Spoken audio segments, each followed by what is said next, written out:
नेपाली सेवाको साँझ पखबाट शरद केसीको नमस्कार।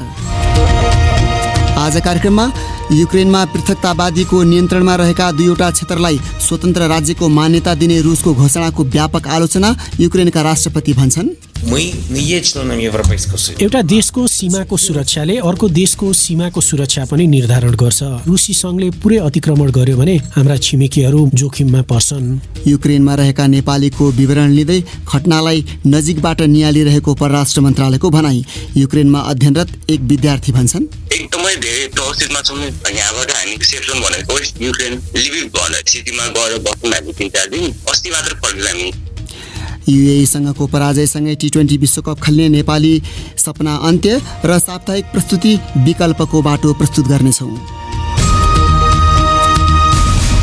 तर सबभन्दा पहिले आजका प्रमुख विश्व समाचार। विनिता दाहालबाट समाचार सुन्नुहोस्। रुसले डोनेट्स्क र लुहान्स्क क्षेत्रलाई स्वतन्त्र राज्यका रूपमा मान्यता दिएसँगै युक्रेनका राष्ट्रपति भोलोदिमिर जेलेन्स्कीले त्यसले पुरै युरोपलाई चुनौती दिएको बताएका छन्। कियेभमा एउटा पत्रकार सम्मेलनमा बोल्दै उनले पुरै महादेशको सुरक्षाको निर्णय गर्ने काम भइरहेको बताए। डोनेट्स्कतर्फ बख्तरबन्द गाडीहरू गइरहेको भन्ने विवरण पछि बोल्दै जेलेन्स्कीले यस्तो बताएका हुन्। कियेभमा रहेका बीबीसी संवाददाता जेम्स वाटरहाउस भन्छन्, राष्ट्रपति जेलेन्स्कीले रुसले स्वतन्त्र राज्यका रूपमा मान्यता दिने औपचारिक निर्णयलाई थप तनावका लागि वातावरण बनाउने प्रयास क्रेमलिनले गरेको बताएका छन्। उनले युद्ध कसैले पनि नचाहेको र युक्रेनका जनताले केवल शान्ति चाहेको बताए। बीबीसीका जेम्स वाटरहाउसको भनाई। क्रेमलिनका प्रवक्ता दिमित्री पेस्कोभले रुसी फौज पृथकतावादी नियन्त्रित क्षेत्रमा प्रवेश गर्ने विषय स्थिति कसरी अगाडि बढ्छ त्यसमा भर पर्ने बताए। उनले कूटनीतिका लागि मस्को तयार रहेको पनि बताए। डोनेट्स्क क्षेत्रका प्रमुख डेनिस पोसिलिनले विद्रोहीहरूले डोनेट्स्क र लुहान्स्क क्षेत्रका बृहत भूभागहरू रुसी फौजहरूको सहयोगमा नियन्त्रण गर्ने प्रयास गर्छन् कि गर्दैनन् भन्ने कुरा पछि निर्धारण हुने बताए। त्यस्तो कदमले तनावलाई थप चर्काउनेछ।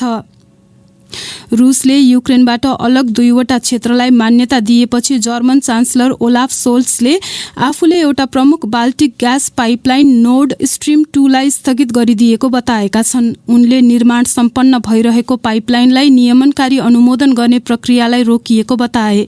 नोर्ड स्ट्रिम 2 ले रुसबाट सिधै जर्मनीमा हुने ग्यासको आयातमा भारी वृद्धि गराउने लक्ष्य राखेको थियो। यसैबीच युक्रेनबाट आफ्ना नागरिकलाई फिर्ता ल्याउनका लागि भारतले एउटा विशेष विमान कियेभ पठाएको छ।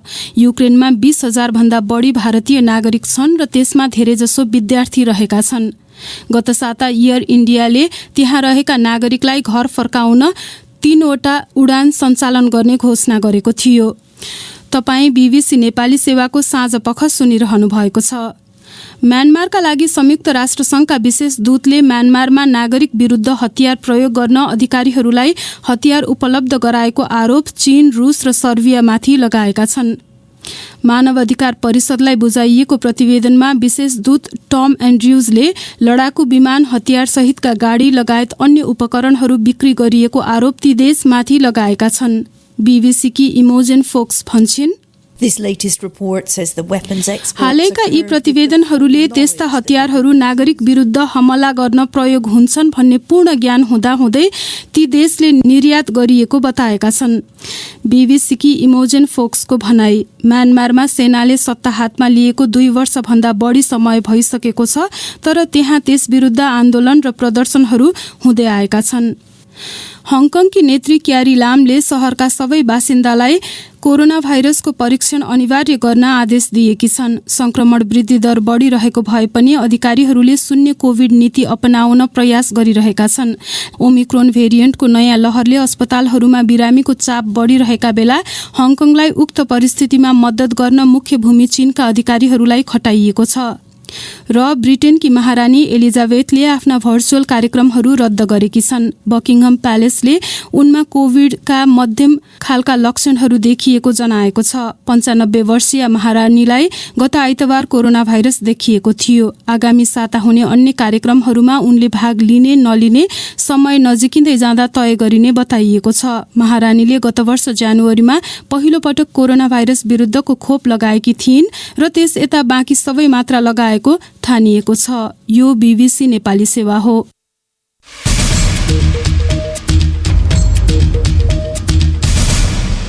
साँझपखमा तपाईलाई स्वागत छ।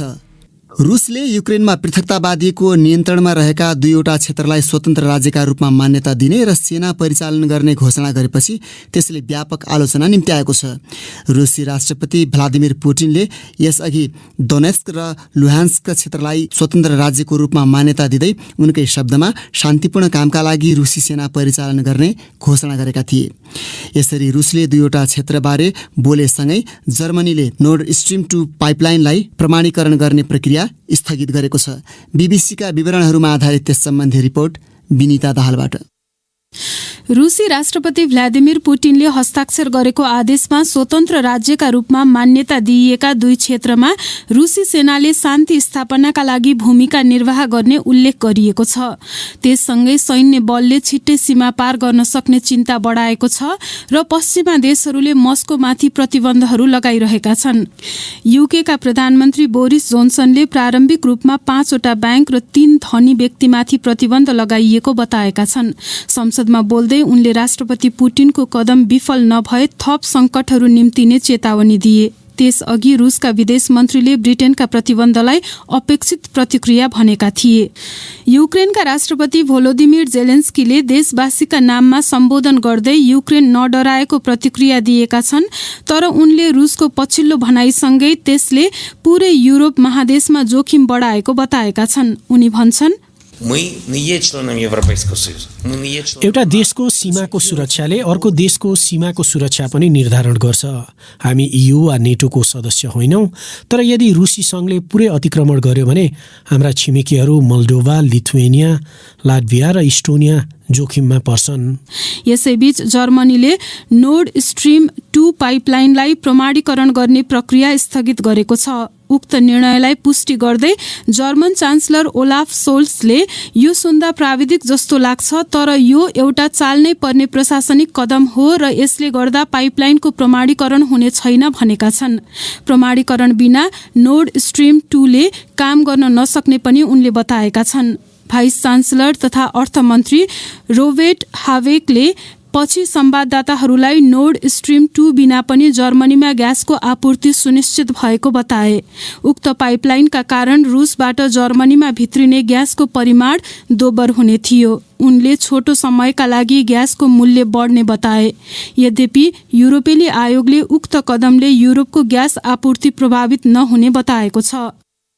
युक्रेनमा सङ्कट गहिरिएसँगै त्यहाँ रहेका नेपाली नागरिकको विवरण लिन थालिएको र घटनालाई नजिकबाट नियालिरहेको नेपाली अधिकारीहरूले जनाएका छन्।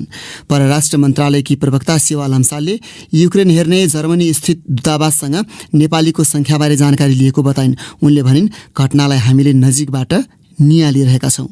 उद्धार गर्नुपर्ने अवस्था आए त्यसका लागि सहजीकरण गर्न गैर आवासीय नेपाली सङ्घ लगायतका संस्थाहरूसँग पनि कुराकानी गरिएको उनको भनाइ छ। युक्रेनको राजधानी कियभमा व्यवस्थापन पढिरहेका पोखराका लोकेश मगरले सम्पन्न देशका विद्यार्थीहरू स्वदेश फर्किरहेको सुनाए।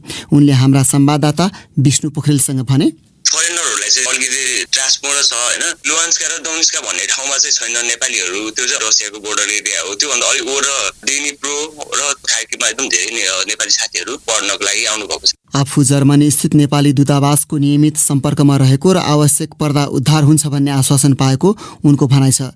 हमलाको हल्लाका कारण केही दिन अघि आफूहरूले कियभ छाडेको बताउने लोकेश मगरले अहिले भने फर्किसकेको सुनाए।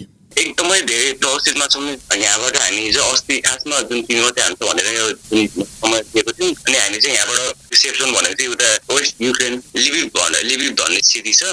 पोल्यान्ड र स्लोभाकिया हङ्गेरीमा पर्छ। त्यहाँ सिटीमा गएर बस्यौँ हामी 3-4 दिन। अस्ति मात्र फर्क्यौँ हामी। पूर्वोत्तर युक्रेनको खर्किभ सहर स्थित इन्जिनियरिङका विद्यार्थीले भने अवस्था खासै खतरनाक नभएको सुनाए। लमजुङ घर भएका किशोर थापाले भने अहिले नै अवस्था धेरै खराब भएको छैन, त्यस्तो अवस्था आयो भने सरकारले पक्कै उद्धार गर्ला। उनका भनाइमा कतिपय नेपालीहरू चाहिँ त्रासका कारण मध्यपूर्वका देशहरू हुँदै नेपाल फर्कन थालेका छन्, तर अहिलेसम्म आफूहरूले खतरा महसुस नगरेको बताउँदै थापाले भने यहाँ पनि भारत र पाकिस्तान बीच कश्मीरमा भए जस्तै त हो। जानकार अधिकारीहरूका भनाइमा युक्रेनमा धेरै ठूलो सङ्ख्यामा नेपालीहरू छैनन्। त्यहाँ स्थायी हिसाबले बसोबास वा व्यवसाय गर्ने नेपालीहरू निकै कम छन्। तर चिकित्सासहित व्यवस्थापन संकायमा अध्ययन गर्न गएका विद्यार्थीको सङ्ख्या उल्लेख्य रहेको बताइन्छ। त्यस्तै युरोपका अन्य देश वा अमेरिका जानका लागि युक्रेनलाई ट्रान्जिट बनाएर बसेका केही नेपाली पनि रहेको जानकारी आएको अधिकारीहरूले बताएका छन्। जर्मनी स्थित दूतावासले युक्रेनमा रहेका 100 भन्दा बढी नेपालीको विवरण लिएको बताइएको छ। सन् 1991 को डिसेम्बर 25 मिखाइल गोर्बाचोभले सोभियत सङ्घको राष्ट्रपति पदबाट आधिकारिक रूपमा राजीनामा दिए। त्यसको भोलिपल्ट त्यहाँको संसदले 15 स्वतन्त्र राज्यहरूको स्वतन्त्रतालाई मान्यता दियो र सोभियत सङ्घको अस्तित्व समाप्त भयो। सोभियत सङ्घ पतन हुनुका आधारभूत कारणहरूबारे बीबीसीका विवरणहरूमा आधारित रिपोर्ट रमा पराजुलीबाट सुन्नुहोस्। सोभियत सङ्घको सबैभन्दा ठूलो समस्या ध्वस्त हुँदै गएको अर्थतन्त्र थियो। त्यहाँ विश्वका धेरै देशहरूले अपनाएका बजारमुखी अर्थतन्त्रभन्दा फरक केन्द्रीय स्तरमा राज्यले निर्दिष्ट गर्ने अर्थतन्त्र थियो। सन् 1950 को दशकको अन्त्यतिर सुरु भएको सोभियत सङ्घ र संयुक्त राज्य अमेरिका बीचको अन्तरिक्ष सम्बन्धी खोज र हतियारको दौडमा भएको खर्चले अवस्था अझ नराम्रो बनायो। उपभोग्य वस्तुहरूको अभाव देखिन थाल्यो र बजारमा महँगी आकाशियो। अहिले अर्को पुस्ता आइसक्दा पनि आधारभूत आवश्यकताका सामग्रीहरू नपाइन सक्ने विषयबारे त्रास कायम छ। यो एक शक्तिशाली भावना हो जसलाई चुनावी अभियानमा सजिलै प्रयोग गर्न सकिन्छ। गोर्बाचोभको सरकारले हतारमा चुनावी प्रक्रियामा स्वतन्त्र र निष्पक्षताका केही तत्त्वहरू समावेश गर्ने प्रयास त गर्यो, तर त्यो प्रयास निकै कम अनि निकै ढिला हुन पुग्यो। सोभियत सङ्घ बहुराष्ट्रिय राज्य थियो र रुसी साम्राज्यको उत्तराधिकारी थियो। सोभियत सङ्घमा 15 राज्य थिए। भातृ राष्ट्रका रूपमा सैद्धान्तिक रूपमा उनीहरूको अधिकार समान थियो। गोर्बाचोभलाई सोभियत अर्थतन्त्र र सार्वजनिक मनोबलको थप गिरावट रोक्नको लागि आमूल परिवर्तन आवश्यक छ भन्ने कुरा थाहा थियो। तर यो कसरी प्राप्त गर्ने भन्ने उनको दृष्टिकोणमा स्पष्टताको भने कमी थियो। शीत युद्ध अन्त्य गरेर उनी बाहिरी विश्वका लागि नायक बनेका थिए, तर आफ्नै घरमा भने उनी आलोचनाको पात्र बनेका थिए। सुधारको वकालत गर्नेहरूले उनले अवसरको सदुपयोग गर्न नसकेको भनिरहेका थिए भने धेरैले उनी बहकिएको ठान्थे। नतिजा उनी दुवै समूहबाट टाढिए। गोर्बाचोभलाई हटाउन सन् 1991 को अगस्तमा पुरातनपन्थीहरूले कुको प्रयास गरे, तर यसले सोभियत सङ्घलाई जोगाउने भन्दा पनि विघटनको द्वारतर्फ अघि बढायो। कुको प्रयास गर्ने नेताहरूले देशबाट भाग्ने प्रयास गरे र गोर्बाचोभ शक्तिमा फर्किए, तर उनी लामो समयका लागि शक्तिमा रहन सकेनन्। उनले हतारमा पूर्वी जर्मनीबाट सोभियत सेना फिर्ता बोलाउने जस्ता कार्यहरू गरेका थिए। तर अहिलेका राष्ट्रपति भ्लादिमिर पुटिन भने रुसको स्वार्थ भएको उनले विश्वास गरेका कुराहरूमा डटेर लाग्छन्। बर्लिनको पर्खाल भत्किँदा पुटिन पूर्वी जर्मनीमा कार्यरत केजीबी भनिने रुसी गुप्तचरी निकायका अधिकारी थिए। 30 वर्षपछि हाल उनले नेटोलाई रुसी सीमा नजिक आउने कुराको विरोध गर्छन् र हालसालै युक्रेनको सीमा नजिकै सैन्य गतिविधि बढाएर त्यस्तो कार्यलाई सैन्य सामर्थ्यका साथ समर्थन गर्न तयार रहेको सङ्केत दिएका छन्। त्यो रिपोर्ट सुन्नुभयो रमा पराजुलीबाट। अब तपाईँकै प्रतिक्रिया र टिप्पणी प्रस्तुत गर्दैछन् साथीहरू विनिता दाहाल र सृजना श्रेष्ठ। नेपाल स्वास्थ्य अनुसन्धान परिषदका अनुसार नेपालमा विश्व स्वास्थ्य संगठनले तोकेको भन्दा झण्डै दोब्बर मात्रामा नुन खाने गरेको पाइएको छ। त्यसले गर्दा स्वास्थ्य सम्बन्धी विभिन्न समस्या निम्तिने चिकित्सकहरूले बताएका छन्। उपयुक्त मात्रामा नुन सेवन गर्न तपाईँले कस्ता उपाय अपनाउनु भएको छ भनी सामाजिक सञ्जाल फेसबुक र ट्विटरमा हामीले आज राखेको प्रश्नमा थुप्रै प्रतिक्रिया प्राप्त भएका छन्। ती मध्ये केहीलाई हामी यहाँ प्रस्तुत गर्दैछौँ। पूर्ण रेग्मीको धारणा छ दाल तरकारीमा कम मात्रामा नुन राखेर खाने बानी बसाल्नुपर्छ। बजारमा सडक पेटी अनि भोजनालयमा राखिएका जङ्क फुड र बढी नुन राखेका खानेकुरा खानु हुँदैन। सकभर घरमै खाना आफैले बनाएर खाने र अरूलाई पनि नुन कम सेवन गर्न सल्लाह दिने गर्नुपर्छ। कुशलदेव घिमिरे लेख्छन्, नुन खानामा अत्यन्तै अनिवार्य चिज भए पनि यसको प्रयोगमा एकदमै सावधानी अपनाउन जरुरी छ। हामी सपरिवार कम भन्दा कम नुनको प्रयोग गर्छौं। नुन कम प्रयोग गर्न बृहत्तर सचेतना फैलाउन आवश्यक छ। लक्ष्मण शर्माको धारणा छ, म नुन कम नै खान्छु किनभने कुनै पनि खानेकुरामा हामी नेपालीको स्वास्थ्यका लागि भन्दा स्वादका लागि बढी खाने बानी छ।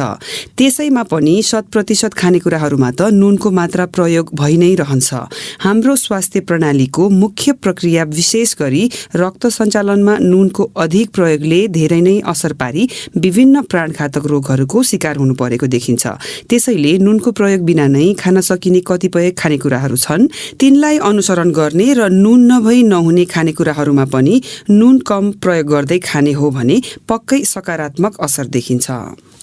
युवराज मिश्र लेख्छन्, एउटा सामान्य नागरिकले आफ्नो स्वास्थ्य ठिक राख्न नुनको मात्रा कति र कसरी मिलाउने भन्ने अहिलेसम्म कुनै ज्ञान पाएका छैनन्। स्वादका लागि जति मन लाग्छ उति खाने चलन छ। स्वास्थ्य कर्मीसँग परामर्श लिएर उचित तरिकाले नुन खानु नै उत्तम हुन्छ।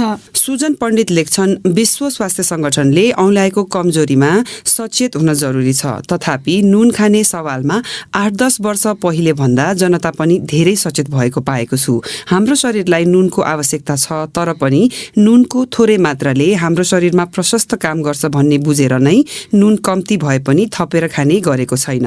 काँचो खाने वस्तुहरूमा सकभर नुन नलगाई खाने गरेको छु, तर पनि एक व्यक्तिले दैनिक कति मात्रामा नुन खानुपर्छ भन्ने कुरा आम सर्वसाधारणलाई बुझाउन जरुरी छ। हर्कदेव अधिकारीको धारणा छ, यो कुरामा स्वास्थ्य मन्त्रालयको ध्यान जान आवश्यक छ। नुन कति खाने र बढी खाँदा के असर हुन्छ भनेर सर्वसाधारणलाई जानकारी दिनुपर्छ। बीएस रमन लेख्छन्, नुनको अधिक सेवनबाट हुने हानिबारे सचेतना फैलाउन सरकारको भूमिका प्रभावकारी बनाउनु पर्ने जरुरी छ। नुन वा जेसुकै आवश्यकता भन्दा अधिक खाएमा त्यो नै विष हो भन्ने कुराको बोध हरेक व्यक्तिमा हुनुपर्छ।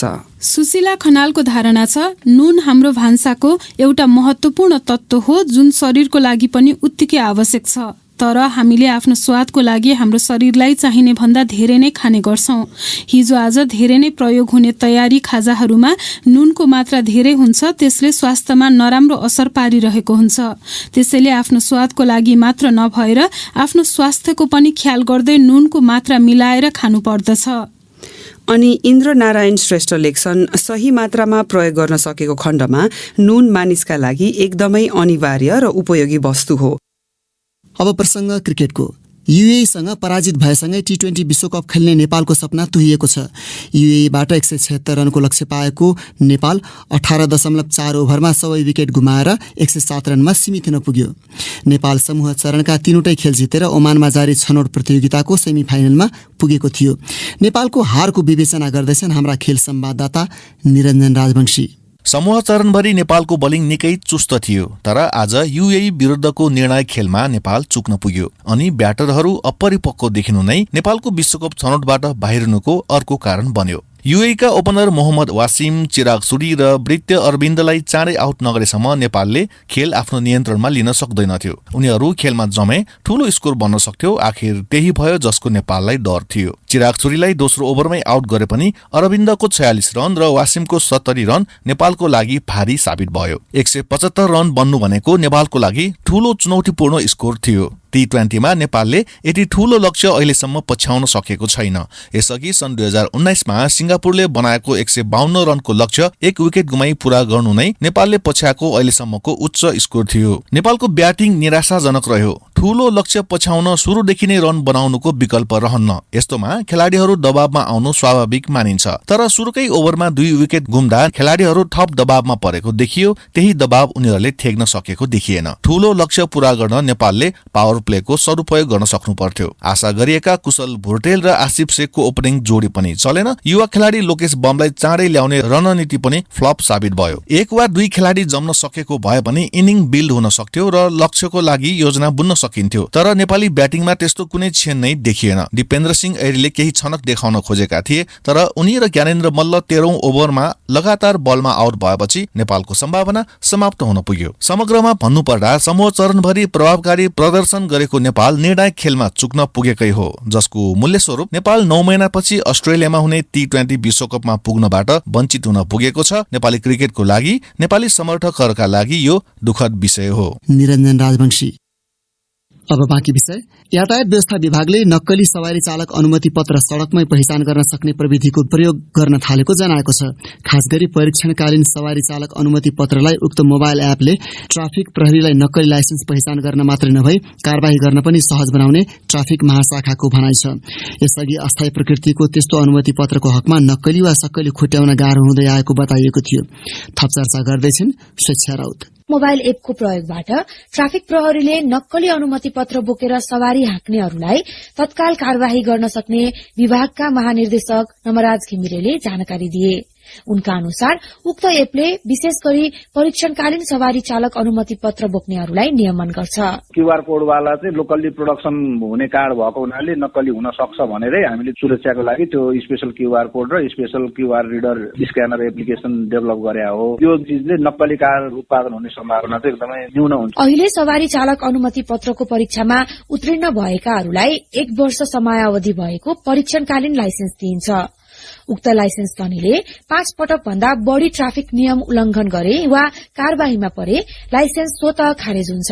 यस लाइसेन्स स्थानीय स्तरमा उत्पादन हुने भएकाले उस्तै देखिने नक्कली अनुमति पत्र बन्ने सम्भावना रहेकाले त्यसको जाँच गर्न एप निर्माण गरेको महानिर्देशक घिमिरेले जिकिर गरे।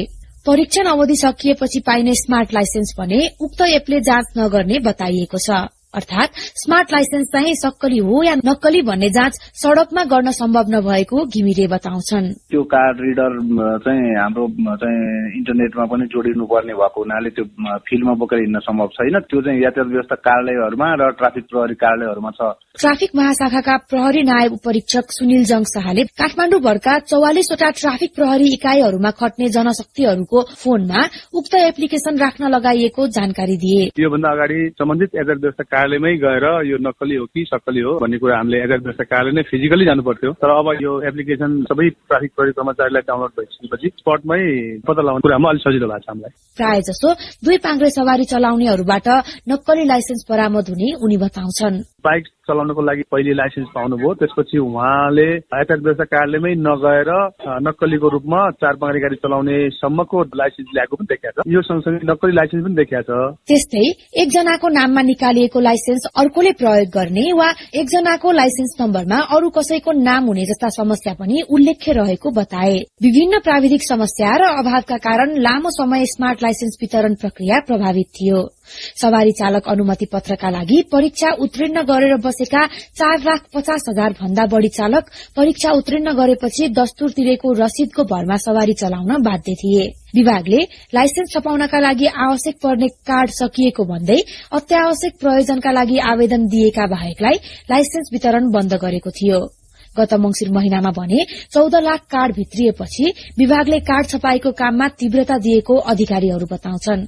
अहिले दैनिक 6,000 को हाराहारीमा स्मार्ट लाइसेन्स छापिरहेको विभागका महानिर्देशक घिमिरेको दावी छ। पुस 13 गतेदेखि हालसम्म करिब 2 लाख सवारी चालक अनुमति पत्र छपाई सम्बन्धित यातायात कार्यालयहरूमा पठाएको उनले बताए। घिमिरेले सन् 2021 को मार्च महिनासम्म वितरण गर्न बाँकी रहेका लाइसेन्सहरू छापिएको र त्यसयताका सम्पूर्ण लाइसेन्स आउँदो चैतसम्ममा छापेर वितरणका लागि पठाइने जानकारी दिए। स्वेच्छा राउत, बीबीसी काठमाडौँ।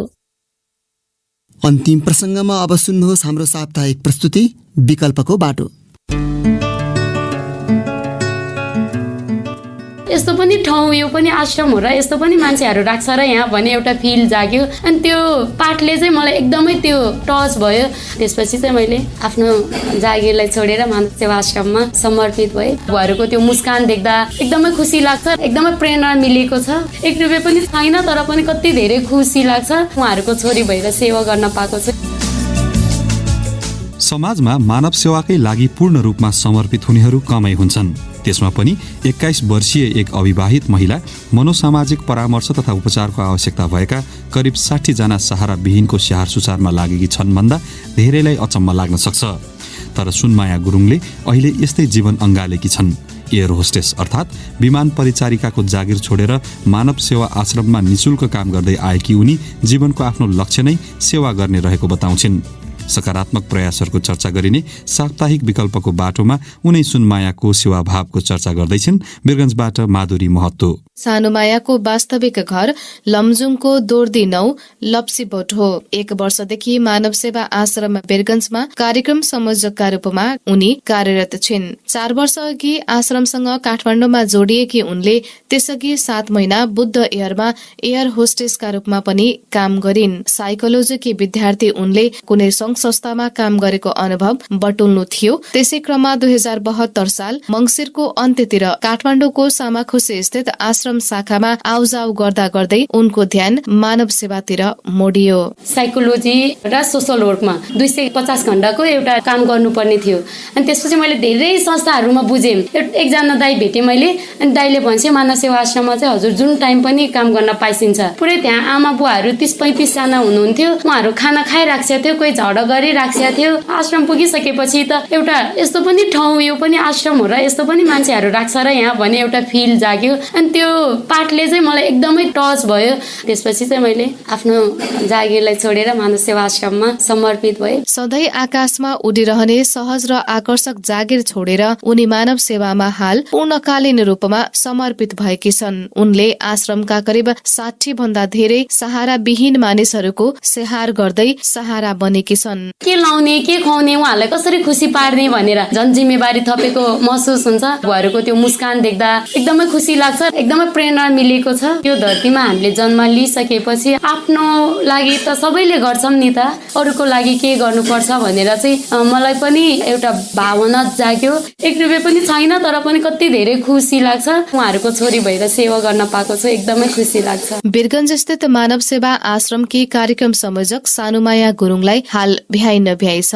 आश्रममा भएका बालबालिका लगायत अधिकांश जसको स्याहार गर्नु अत्यन्तै चुनौतीपूर्ण छ, ती सबै आश्रितहरूलाई दैनिक नित्य कर्म गराउने, खाना खुवाउनेदेखि औषधि सेवन गराउने तथा बिरामी परेका आश्रितहरूलाई अस्पताल पुर्याउनेदेखि आश्रममा दैनिक आउने आगन्तुकहरूलाई स्वागत गर्ने र आश्रमको गतिविधिबारे जानकारी गराउनेसम्मको काम उनले गरिरहेकी छन्। तर पनि उनी आफ्नो कामबाट सन्तुष्ट रहेको बताउँछिन्। विशेष गरी हामीले सडकमा रेस्क्यु गरेर आश्रम ल्याइसकेपछि उहाँलाई आश्रमको एउटा इन्भाइरोमेन्टमा र आश्रमको नियमहरूमा राख्नलाई एकदमै गाह्रो हुन्छ। पछि हामीले त्यही हिसाबले बिहानदेखि बेलुकासम्म ट्रिट गरिरहेको हुन्छ। मलाई चाहिँ मेरो 4 वर्षको अनुभवले के भन्छ भने औषधि भन्दा पनि माया चाहिँ सबैभन्दा ठुलो कुरा रहेछ।